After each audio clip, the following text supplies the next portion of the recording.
started. I'm Joanne Geer. I welcome everyone. I'm the Executive Director for the Westchester Biotech project. And I'm going to introduce you to, and you're in the right place. You'll be hearing Brian Hand speak about practical implications for AI and machine learning. And Philippe Salphati will join the conversation afterward, along with the rest of us. I'm going to introduce my partner, co-founder Michael Welling, to give you a little background about us. And Michael, I'll just go slowly through the slides, and you can say whatever you want to say. All right, I think at this point we work well enough that we can adjust on the fly. So thank you, everyone. Really excited about today's presentation.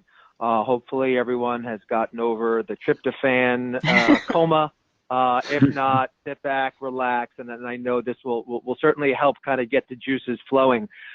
Just some quick background, as we've got a number of first-time visitors joining us. But there's a picture of Joanne and I. She's the better looking of the two. And we are the co-founders of the Westchester Biotech project. This is an association and organization that was launched officially in May of 2017, so we're just about a year and a half old. It is the culmination of a number of years of exploration and research on needs and opportunities to bring this sort of world as it relates to bio and technology and bioscience and all the peripherals together. And we set out on this mission, and I will tell you, in the last year and a half, we have accomplished more than certainly I thought we would accomplish for getting the first year and a half, certainly maybe in the first few years. By the end of this year, we will have conducted, I believe, correct me if I'm wrong, Joanne, close to 40 different events that include webinars and roundtables and research symposium.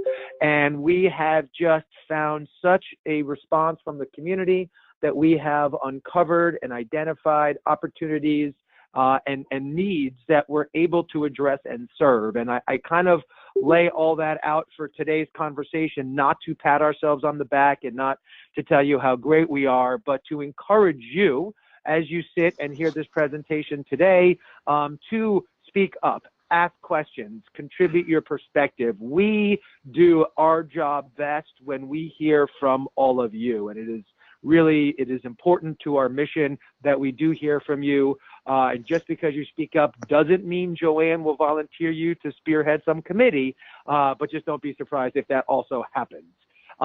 Here on this next slide, you'll see a few of our next upcoming events.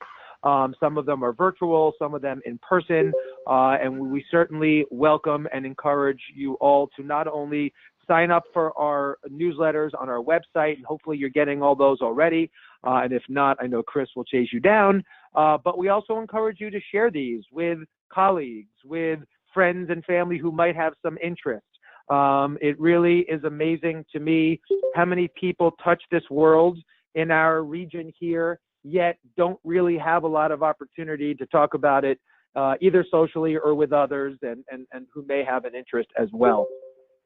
So that's just a list of some of our upcoming programs there.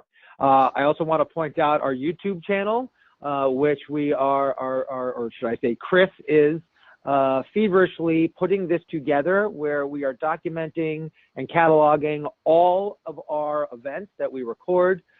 So if you like what you hear today and want to sort of go peek back on some of the other conversations that we've had, please go do that. I will also encourage everybody to follow our channel. When we hit, I believe, another 100 followers, we get our own unique URL, and I guess that is important to some people. So we are trying to accomplish that. Do I have another slide, Joanne, or no? Okay, so holiday wishes. So before we get into introducing our speakers, I will say that we do thank all of you, even if this is your first time, for your support and energy and commitment to this community. And when we talk about this community, as you will see today, it is not people in Westchester only or in the tri-state region only. We really are a global community. And to that point, let me just address that Westchester is in our name because this is where we planted our flag. And what we uncovered here was that there are a lot of people who live and or work and or have a connection to Westchester in this world. I mean, by world, I don't mean the earth. I mean, obviously, the biotech community. And we thought the time had come to elevate Westchester and its science community on a level with which to help foster further collaboration. So that's why that name is, the Westchester is in our name. We are not Westchester-centric. In fact, it's the opposite. We are raising up Westchester to introduce and connect throughout the globe. What you're going, these are just some of our other initiatives here, speaking to that sort of global sense. We have our innovation and research, which is one of our flagship symposium that we have. We've had some absolutely amazing speakers and presentations and collaborations that have come out of these events. Our rare disease symposium, which is headed up by Dr. Antonio Molina, and some of the ideas and initiatives that are underway in that space. While we don't claim to play a direct role in curing or treating, we certainly are playing a role in helping foster further exploration and learning in that space. Our tauopathy colloquium, which is through a partnership with the Burke Neurological Institute. We have our My First Laboratory, partnered also with My Green Laboratory, helping to teach young scientists and postdocs some of the real world knowledge that they don't get in school about signing leases. And when you're paying the electric bill, you want to turn off the lights and you want to shut down your hoods. And we're trying to, as Joanne says, it's very hard to become a scientist and it's even harder to remain one. So one of our core missions is to support those young scientists in their careers and their goals. The Consortium on Translational Research in the Microbiome is so fascinating and so amazing, and I know this for a fact because I don't understand most of it. But this is really an initiative that, and Joanne, if you want to talk about it, I'll let you, but it is really a groundbreaking, cutting edge sort of, this is what everyone, if they're not talking about it now, is going to be talking about in the bioscience world in the very near future. And of course, a Westchester Biotech Project Europe, and we are pleased and thrilled to be joined today by our co-chair of, or our chair of that initiative, Philippe, who I'll introduce in a moment. And this Westchester Biotech Project Europe is in a microcosm, everything that we are about and everything we are trying to do. Philippe, again, who I will introduce in a moment, used to live in Westchester, and he worked here in New York. He's now working over in France, and he's running an organization over there. And we have found the value in creating a sort of sister city partnership relationship where we're going to help folks over here connect with folks over there, and not only trying to help penetrate each market, but again, foster collaboration and hopefully further sort of the research in ways that never would happen before. And on that point, I want to just talk about the fact that I am not a researcher. I am not a scientist. As Joanne says, we are fans of researchers and scientists, but my background and my calling to this world came from an experience with my now 13-year-old son, who was very, very sick as a child, and it's a happy ending story. It is all good now. But his life was saved through some cutting edge medical research that was the result of a partnership between a company and a lab in Europe, as well as here in New York. And that sort of what opened my eyes to this world, this community, and figuring out a way that we can support it and sort of help further the work that's being done. And then you'll see on this next page, well, just go back one more page, Joanne.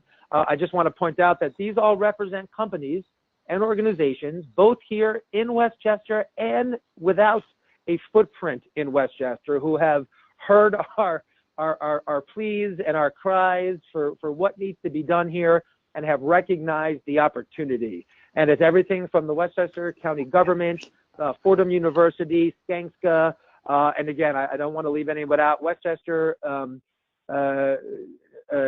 said the Westchester Gov, sorry, the Westchester County Association, and on and on. And these are some amazing organizations who do amazing work in their own right, but I think it also speaks volumes to their global view on how they want to do business through their role and support of what we're doing.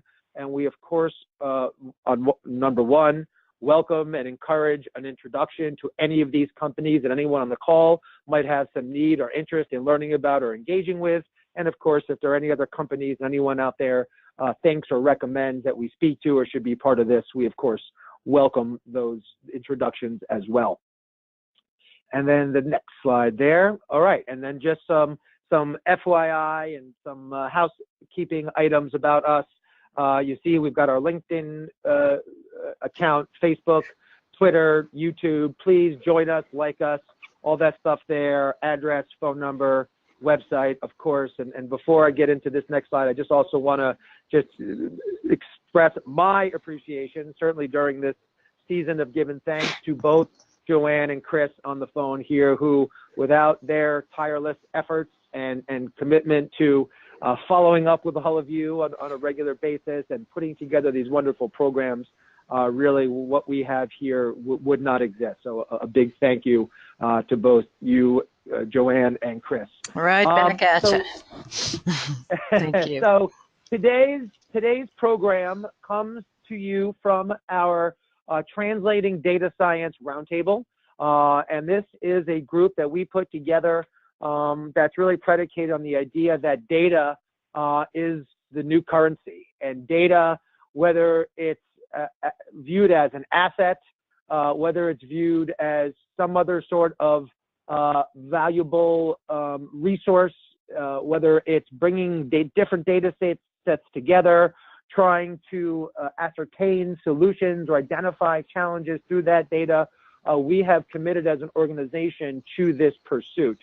And I just want to acknowledge our chairs of the Translating Data Science Roundtable, certainly Paul, who you had heard from before, and Antonio Biancardi. I don't know if he is on the call here, but Paul Savage and Antonio are our fearless leaders on that front. And I do appreciate all their commitment and work to what we're doing here. Seem to have lost the screen, or I have, before I turn this over. So I can see. Thank you, Michael. That's a great introduction. Brian, we can see your screen, but we're not seeing your slides. We're seeing it says. I'm working on that, Joanne. All right. Okay. You see the slides. So I'm going to vamp while you do that. Okay. Well, I may have to talk them through it. Brian, I'm going to vamp. You let me know when you're ready. Just a moment, Mike. I need to give him enough attention to figure out the problem. So what we see, Brian, is I see your cursor going around. Do you have your slides open? My slides are open, but every time I put it there, I get kind of move this window away. Okay. So we don't see slides. We see like a landing page from GoToMeeting. Yeah.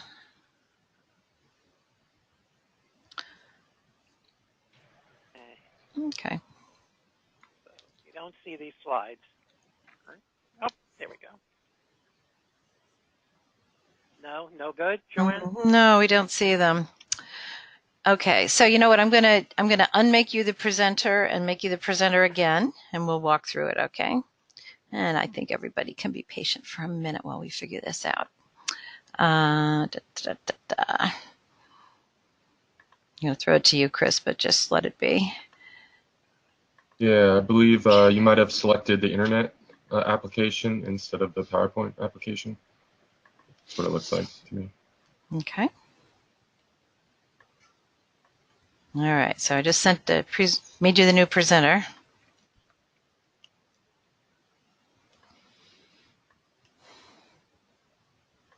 Ah, there we go. Perfect.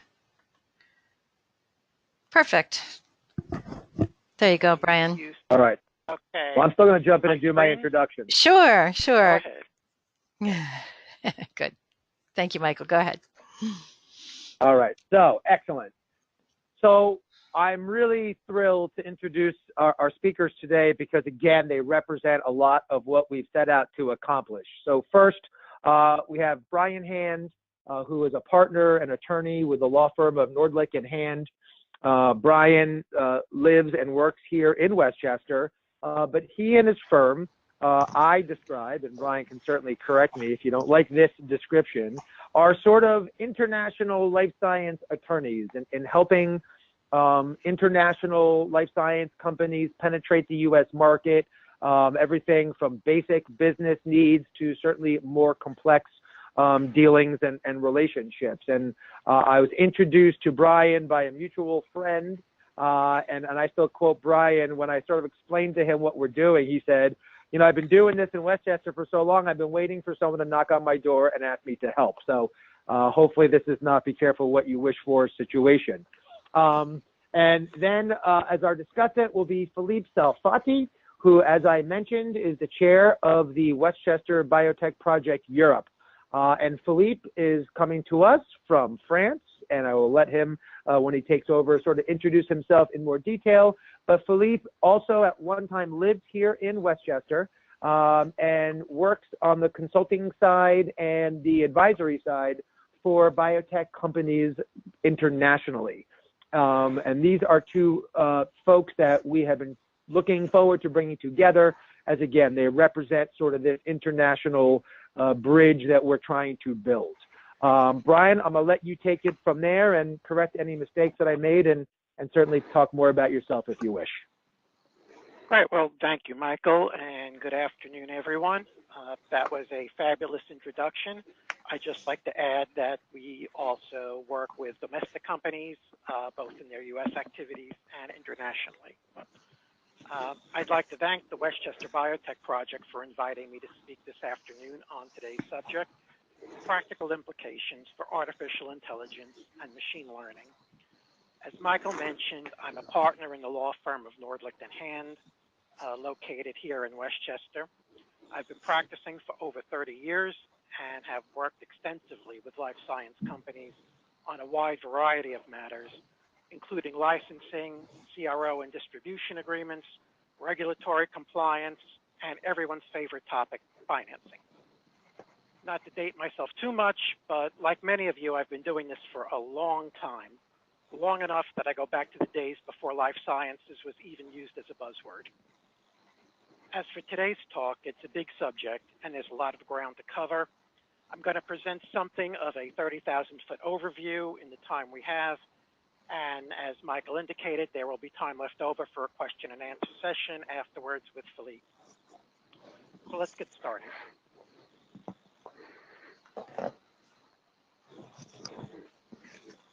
Let me start with some basics, and forgive me if for some of you this is stating the obvious.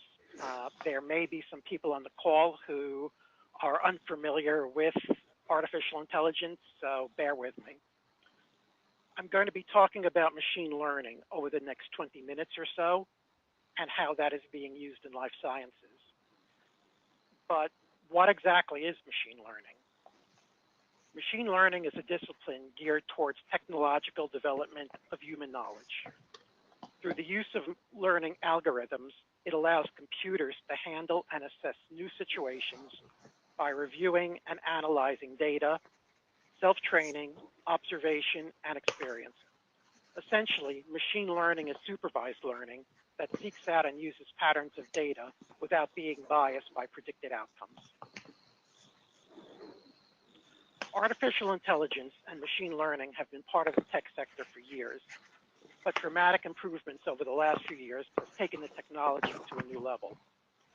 Life science companies have been a bit late to the game, but the last few years have seen a dramatic ramping up of the use of artificial intelligence and machine learning by the industry. We're all very familiar with the staggering costs, time commitment, and uncertain results of drug discovery.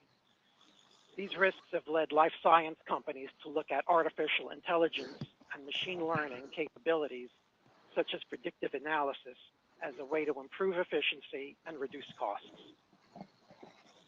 Part of the challenge faced by the industry is accessing, curating, and analyzing massive quantities of information that is available from a wide variety of sources.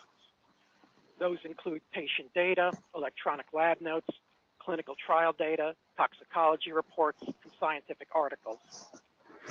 Through the use of increasingly powerful and more efficient computers and computational technology, artificial intelligence is being used to access, reconcile, and analyze all of this data, which is available from a variety of sources in a fraction of the time it would take human analysts. The machine learning algorithms inherent in artificial intelligence enable consistent improvement in the accuracy of the analysis. As a result of the growth of reliance on the use of computational analysis, most big pharma companies have formed partnerships with AI startups to use big data for drug discovery, enhancements of diagnostics, and other purposes. So let's talk about diagnostics first. Machine learning is being utilized to improve the accuracy of diagnostic testing. This is particularly so in the field of genetic testing. The use of computational analysis is dramatically reducing the time required for diagnostic analysis. The algorithms that are behind machine learning consistently improve the accuracy of the analysis. In other words, with each test that is run, the algorithms learn, have more data available to them to apply, and become smarter. This makes results increasingly more accurate and reliable and leads to better diagnosis and the selection of optimum treatment options.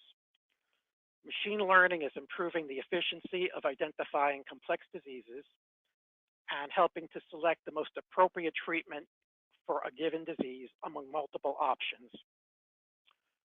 With the increasing focus on personalized medicine, machine learning and predictive analytics can be used to optimize diagnosis and customize treatment for an individual patient based on that person's unique health history and the assessments obtained from the data analysis of the most effective treatment methods for patients whose particular parameters meet that of that individual patient.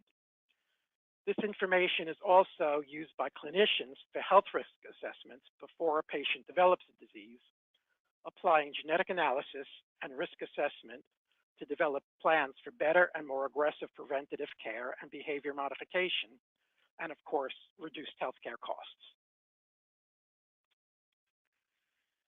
To summarize, in the diagnostic realm, the real-world improvements from the use of artificial intelligence will be 1, faster and more accurate diagnoses, 2, optimization of treatment options, and 3, the continued development of personalized medicine for enhanced detection and prevention of disease. As an example of the use of artificial intelligence in diagnostics, Novartis has partnered with IBM Watson in a collaboration that uses Watson's machine learning technology to analyze data from breast cancer patients, with the goal of improving the expected outcomes of different treatment options. We can expect to see more of these type of collaborations in the future. Artificial intelligence is also being used in a variety of ways in lab settings to provide research assistance for routine tasks. This results in expedited results, reduced costs, and the freeing up of researchers for higher level work. Among the functions artificial intelligence is helping with are construction of CRISPR libraries to run experiments and organize labs, designing the operation of experiments, analysis of data produced by the lab using statistical models, relieving that burden from the research team, and collating and analyzing data produced in the lab with other relevant available data. With the use of powerful computers equipped with machine learning algorithms, these standard laboratory tasks can be performed at a fraction of the time and expense that would be incurred by traditional human laboratory workers, freeing them up for more in-depth analysis and more complex work. Some of the areas where artificial intelligence is being used as a laboratory assistant tackle more basic functions. For example, an application has been developed using Amazon's artificial intelligence helper, Alexa, which is called Helix. Helix's capabilities include simple tasks such as making calculations and reading an experimental procedure out loud while a researcher's hands are occupied. Potential expanded uses include routine tasks such as ordering lab supplies based on a simple voice command. Let's move on to the use of artificial intelligence for drug discovery. As we know, the cost of drug discovery using existing technologies are unsustainable. The cost of developing a drug average over $2.5 billion and can involve over 12 years of trials for a single drug. The computing power behind artificial intelligence can shorten this process and substantially reduce those costs.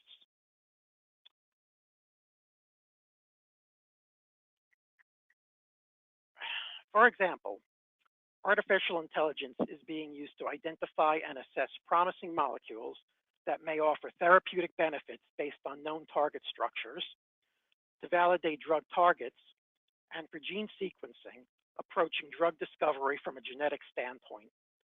Computer analytics have been used to analyze cells treated with drug compounds with far greater speed and accuracy than a team of researchers peering into microscopes are capable of. Artificial intelligence is also being used to predict the future behavior of compounds and how they will perform in randomized clinical trials. Other uses of artificial intelligence that have shown great promise are in predicting toxicity and predicting the efficacy of combined therapies. Artificial intelligence, at its essence, has its greatest attribute in its use of sifting through vast quantities of data that are now available. This allows researchers to learn from earlier drug studies and develop experiments that avoid repeating prior false starts, which are only discovered during clinical trials and after the expenditure of considerable time and money. The use of predictive analysis enables identification of trends before they become common knowledge. For example, the link between a gene, a target, and a disease may be identified by an AI program before a paper on the topic gets published. Artificial intelligence has been used to identify predictive biomarkers for the identification of potential responders to a molecular targeted therapy before the drug gets tested in human subjects. Artificial intelligence is also being used to help identify new indications for existing drugs, which helps to optimize R&D expenditures. Essentially, the use of AI to sift through and analyze data helps researchers to connect the dots, leading to innovation and repurposed uses for existing drugs. As a practical example of the use of artificial intelligence in drug discovery, Genentech has collaborated with the GNS Healthcare to use machine learning to convert high volumes of patient data into data that is used to identify novel targets for cancer therapies. Another real-world example is work done at Baylor University in collaboration with IBM Watson. In that case, Baylor had been researching the p53 gene, which malfunctions in about 50% of cancer cases, and kinases that play a role in how p53 functions. There were about 70,000 papers written on p53 and 5,000 new studies being conducted each year, well more than the Baylor researchers could read, analyze, and keep up to date with. IBM built a program for Baylor to review the existing literature and identify molecules that might act as kinases to p53. As part of the project, the Watson application scanned through massive amounts of available data collected prior to 2004 and identified 9 different molecules that potentially affected the activity of p53. The next step of the process involved looking at the following 10 years. The Watson application found that researchers during those 10 years had identified 7 of the 9 molecules that it had identified. The other 2 molecules were not mentioned at all in all of the available literature. After experimentation on these 2 molecules were done in the Baylor lab, it was proven that both of them were kinases that impacted the functioning of p53. Challenges. The amount of data available is immense and growing. However, much of the data is stored in incompatible mediums. This is combined with the difficulty of consolidating results, drawing on the entire body of available data, and eliminating inapplicable data. The success of artificial intelligence research will depend on how well researchers can curate and apply data sets. Another challenge ahead is the lack of skilled labor with high-level AI expertise that is interested in life sciences. In part, this will be addressed through the acquisition of AI startups. Flexible HR strategies attractive to AI experts will be a necessity. Another challenge life science researchers will face in applying artificial intelligence is adapting to an IT environment for new types of focused experimentation that is based on the analysis produced in an artificial intelligence environment. Organizing existing available data so that it can be collated and analyzed efficiently using AI platforms will be a threshold task. A critical question will be how the use of big data, which includes personal information that is obtained from patients and test subjects, interacts with the rights of those individuals to protect and control the privacy of their personal health information. That takes us to our next discussion point.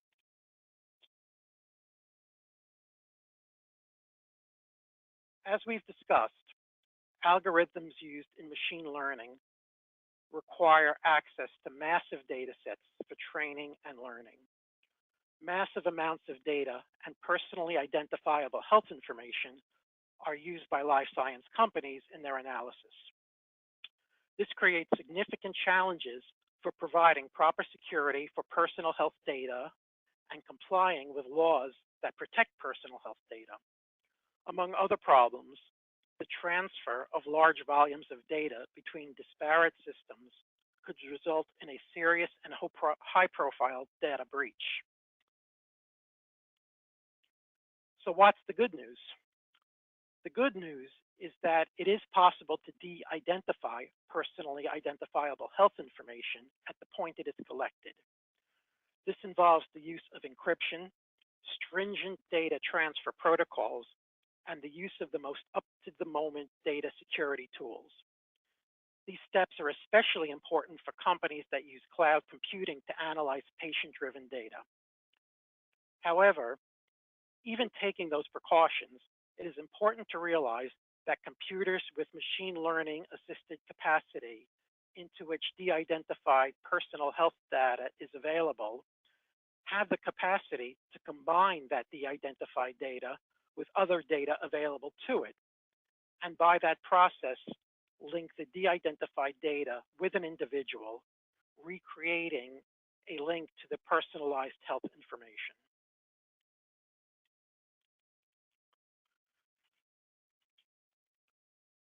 On the subject of privacy, the hot topic, as we all know, is the General Data Protection Regulation, known as GDPR, that was adopted by the European Union. Most people that have looked into GDPR are aware that its reach is global, but it is critical for US companies to realize that they are subject to GDPR if they have customers in the EU or they use the personal data of EU citizens. Under the GDPR, data subjects can request to review their personal data, revise it, have it deleted, or have it returned to them.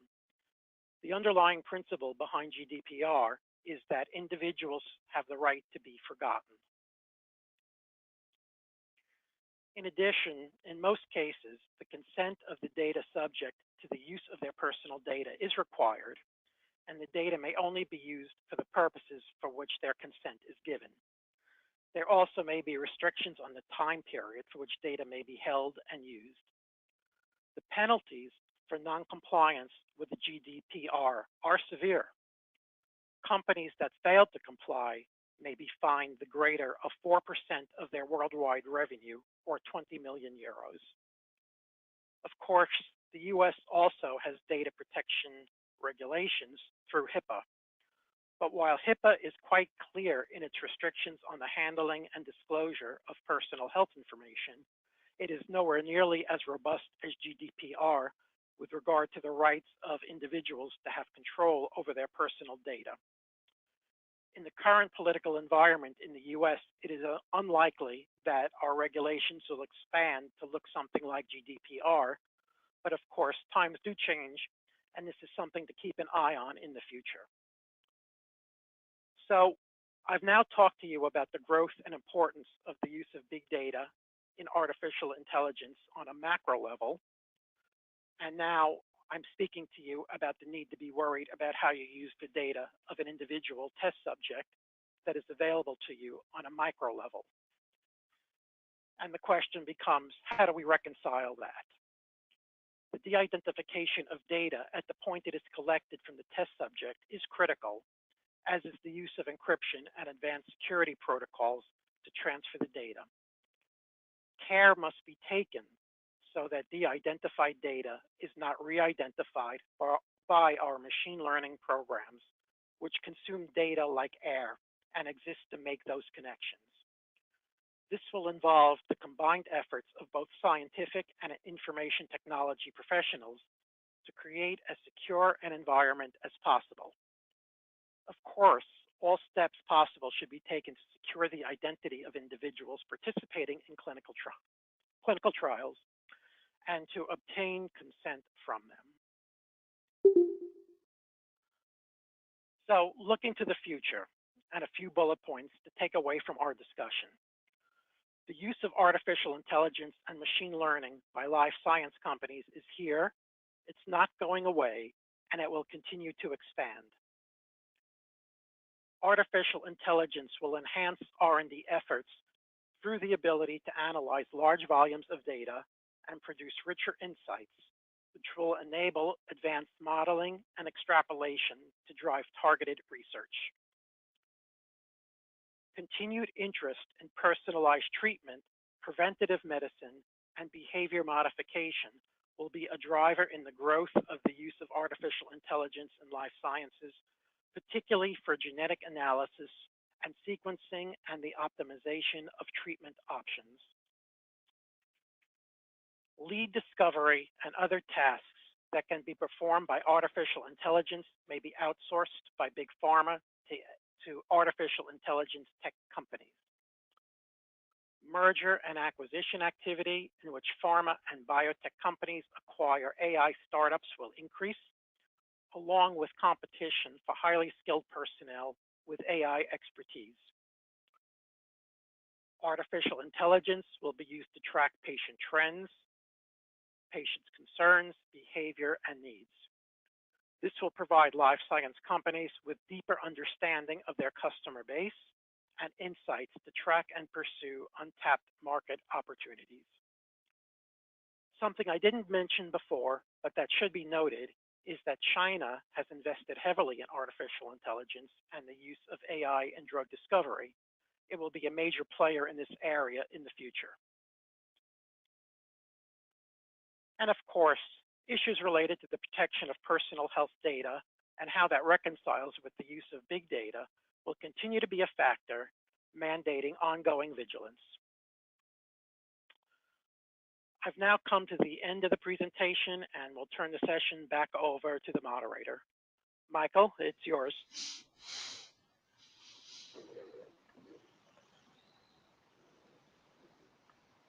Michael, I muted you a little while ago. I'm going to unmute you, and I'm going to take back the screen. Michael, do you want to start the conversation? Introduce Philippe? Yes, of course. So I think what's so fascinating to me is this idea of there's so much data and there's so much opportunity to learn from this data. And as Brian has sort of highlighted, and certainly something that Paul Savage says, is the human brain cannot process this amount of data. And so the machine learning and the AI is an absolute necessity. So with that note, let me turn over to Philippe Salphati, who, as I think I mentioned, is the chair of our Westchester Biotech Project Europe. He represents a number of entities and organizations, I know it's specifically in this space. And so Philippe, why don't you jump in and say hello? Yes, hello everybody. You will, in a full crowd of American people, I will be easily recognizable, as I will be the only one with this very strong accent. Yes, I would like to thank you, Brian. It's very clear, very enlightening presentation. A couple, if I may, a couple of elements I would like to add into. So basically, I have spent my last 25 years in life science companies, and what you say resonates a lot to me. And for the last few years, I have been helping startups also, especially in the diagnostic and artificial intelligence field. One very interesting element, when you discuss with people from technology, obviously working with physicians, scientists, when you ask them for, is there a limit? They say, no, there is no limit. More we have data, more we go higher. And we don't see the limit at all of the progress we can make. We only see our only limit is the volume and the relevance of data that can be provided to us. So this is, from my perspective, an unprecedented era where we, for the first time, don't see how far we can go from a scientific and technology point of view. And this is fantastic from my perspective. It can be frightening from another perspective. So on another point regarding, before my question to you, Brian, when I look at the life science companies today, and I am helping them because traditionally, and I think here are people from pharmaceutical company among the participants, at least one or two, every 3 or 4 years, traditionally, a new CEO was popping up and new transformation with a new vision and new strategy. We are called today as consultants because they say it's going too fast now. We cannot adapt. And so they need to continue engaging people all the time. And it's not possible. And they don't know how to collaborate. One of the application of this technology, a huge gap has been to force, when it's not natural, people to super collaborate. There is no way to get out of the data without collaborating. That's another element. And my last question for you, Brian, is I am collaborating with a startup, a blockchain startup, obviously working also with a lot of data, artificial intelligence. And I mentioned to them, what's your objective? This one was to reduce diagnostic error that cost $1 trillion per year, obviously in the US, but the same in Europe. And I say, where do you feel your blockchain decentralized organization can play a role? You say everywhere. We have no limitation in R&D, for example. We are going to call for millions of projects. And we will have thousands of scientists working together. The hierarchy in organization will totally change. So my question for you, Brian, you are, if I have well understood, you are also a lawyer, a legal person. How do you see this blockchain shaking the entire world of, I would say, contracts, relationship, protection of people? How do you see that, if you agree? I do agree, Philippe, and certainly blockchain, it is and can be a game changer, and it creates enhanced risks for questions regarding privacy of individuals. You asked a few multi-part elements to your question. One is the overall organization and different focuses. And I do think the use of, or bringing in the use of artificial intelligence needs to be done with a goal in mind, with a particular end game, and there needs to be buy-in throughout the organization that this is going to be the focus on the use of these technologies, including blockchain technology. Certainly, as you mentioned, if you bring in a new CEO who has a different outlook, that can change things, and that's going to be an issue going forward for that particular organization. as far as blockchain, the use of those technologies is part of what we've been talking about here today. Where it can go is virtually unknown due to the use of it and people just beginning to scratch the surface of what it can do. So I'm afraid I don't have a particular answer to your question, other than to say that tailored and focused use of these technologies is critical to the organization, and having a particular end game in mind for how it gets applied is also critical. Yeah, I fully agree. Yeah. Okay, thank you so much. Thank you, Philippe. This is Joanne again, and we'd like to see if anybody has questions. If you would make yourself known to me in the chat box so we can unmute you and invite you to say something. If you have a question, a comment, I'd kind of like to call on you, Paul Savage. I'm going to go ahead and unmute you and invite you to comment on what you've heard today or raise any questions you like. I very much appreciate that, and I'm trying to run a couple of little errands while we're chatting. But certainly, Paul, remember, I appreciate... I'm a medium in button-down shirts for my holiday gift. I certainly very much appreciate the perspective of genomics and the biotech industry and where it's going. But certainly I've been paying a great deal of attention to what's happening on the healthcare delivery side. The provider side is being faced with a massive increase in the accessibility to data, both in the context of the Sequoia project, in which we'll be linking together all provider organizations across the entire United States, that during an emergency circumstance like a hurricane or massive fires, we'll be able to provide healthcare services for those that are being displaced. But it means that medical records from across the entire industry are going to be shared.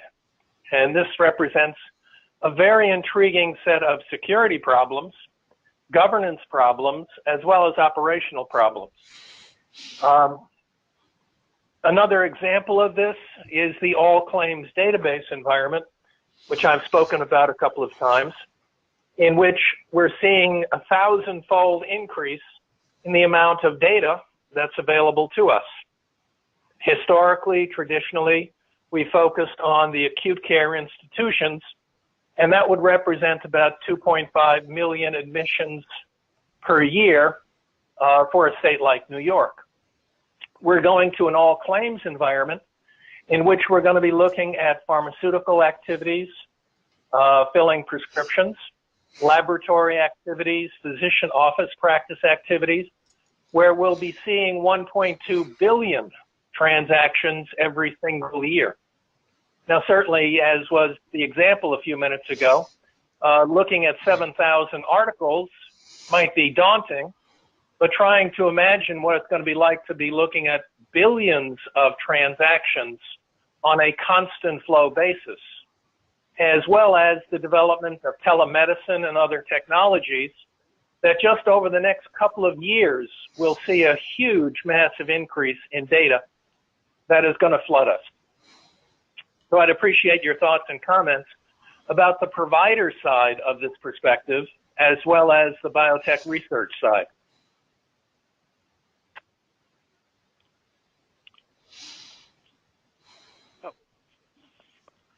From providers' perspective, you're referring to individual healthcare professionals?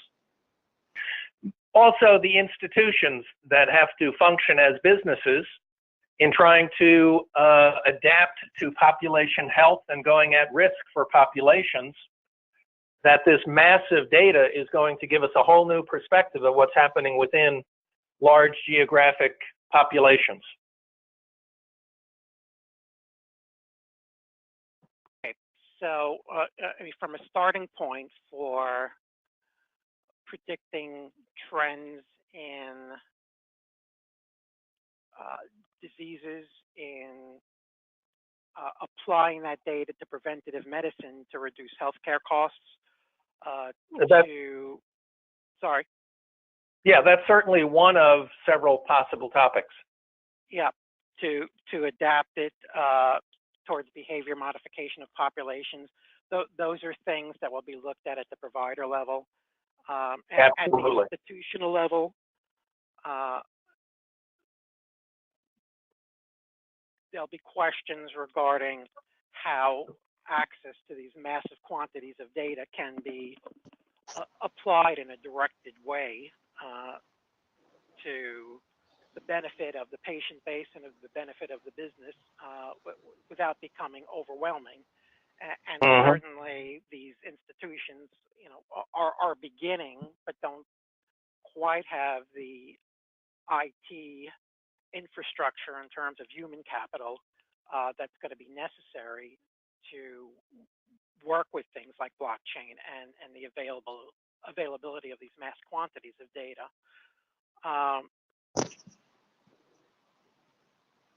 As far as getting security, that is going to be absolutely critical. We can all see a massive data breach of personalized health information being on the front page and on the top of CNN.com and every other news site in the country and in the world. So extraordinary measures are going to need to be taken to ensure that personal data is protected and that all appropriate algorithms and other available security protocols are kept literally up to the minute and implemented on a constant basis. Yes, I certainly agree with you. Security in this new world that we're talking about is certainly paramount. And as an example, just today it was announced that 2 hospitals in Ohio had to shut down their entire electronic medical record systems and go back to paper for their medical records and shut down basically their emergency services for their geographic areas. So these are very serious concerns in data breaches. We have a question in the chat that I will adapt, and if anybody else has a question you'd like to add, please feel free. And it's really a question about, looking at the amazing tool that AI can be and projecting perhaps beyond what we can imagine. But, do you think that I'm going to use part of the question. It seems that the individual actually might suffer while organization realize profits, which I don't think there's anything against realizing profits, but the idea that more AI means fewer jobs, I think, is part of the question here. And I think that as we think about the impact that these new technologies can have, are there ways that they can actually create more opportunities, or is it, there's going to be even more separation between those who can and those who can't? That's a really great question. So thank you to the listener for that one. Yes, it can affect jobs. The use of AI for data research and routine laboratory tasks and things of that nature will, absolutely have the effect of a reduction in that workforce or a repurposing of that workforce. On the other hand, there will be growth in the field of information technology, and where it cross-sects with life sciences. People who have backgrounds in both areas will be in great demand, and there will be an increasing need for people with artificial intelligence expertise to be in-house, on staff, and available to provide these things. So that's a long way of saying there might be some job loss, but there will also be job repurposing and job growth. Well, thank you very much.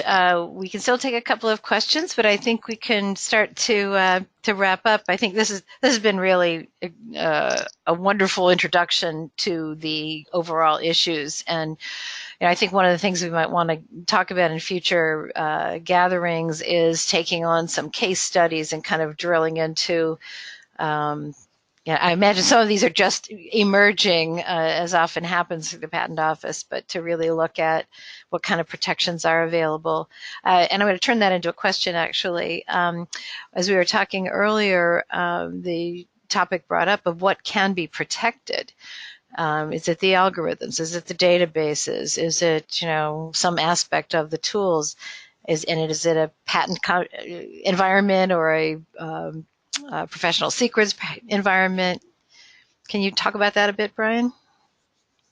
And how that maybe it may be different here in the U.S. than it is in Europe as well.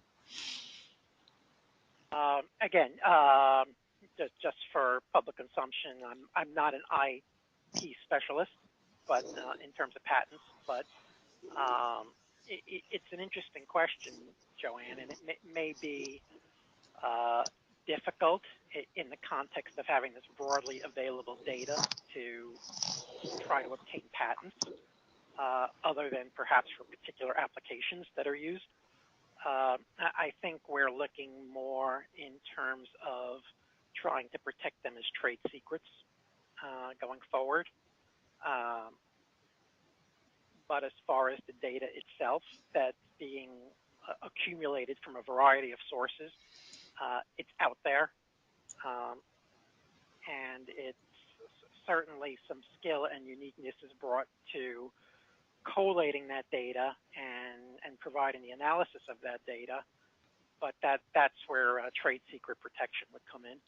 But I do think that would be a great subject for a future session, which would have our intellectual property experts participating in that. Great, thank you. Well, would you like to make any final comment? Oh, somebody has a question? Yes, just Philippe, a comment on that. Absolutely agree with Brian. One thing will probably make things a little bit more complex in the near future is the development of blockchain. How to have protection in this context and who is owning anything. So I think that it's currently under investigation in Europe. They don't know exactly how to tackle the topic. But again, like it was for the IT and the big data revolution, it seemed that people are going faster than the regulator, and we will have probably to react and adapt according to the speed at which and the volume of innovation that will go through the blockchain, for example. Thank you, Philippe. Yeah, I think as we develop our relationship with the work that you're doing in Europe, this is a really interesting area to keep coming back to. So I'll start with you, Philippe. We'll invite everybody to make final comments. Philippe, do you have any final comments you'd like to make? No, I think it was a wonderful topic. As you say, you probably set up the stage absolutely in a wonderful way, Brian. And from there are so many topics like cancer diagnostic, early detection and legal implication, ethical implication, moral implication. All that are topics that can be discussed in much detail in the future. But it's a wonderful topic and a critical topic for life science in the next 5 to 10 years. Thank you. We're going to ask Brian for final comments and then Michael. Brian, do you have again, thank you to Joanne and Michael and the Westchester Biotech Project for inviting me to speak here today. It's been my pleasure. Thank you. As Philippe just pointed out, there's a lot of more in-depth discussions that can be had regarding the future and the various ways that AI is going to get applied in the life sciences.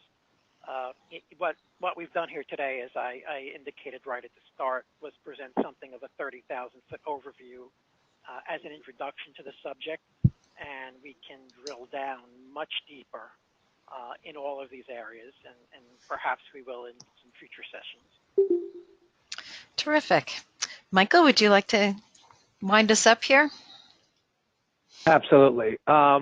So my brain hurts, but that's a good thing. And I've come to realize that that only means that I'm being pulled along for the ride by people with unique perspectives and insights on topics that I really think are at the forefront of our ability to make an impact and a difference. And this data thing's not going away, and we are committed as an organization to pushing and exploring and figuring out where and how we can add to this sort of movement. And again, I encourage all of you to reach out to us, myself, Joanne, and Chris, and let's find a way, even if you're not sure of where, to get you involved, because I truly believe that the solutions that are out there for the problems of tomorrow are really ones that we have to find together. So thank you to our speakers. Thank you all for joining us, and looking forward to our next one. Thank you, Michael. Thank you, everyone. We'll talk to you all soon. Take care.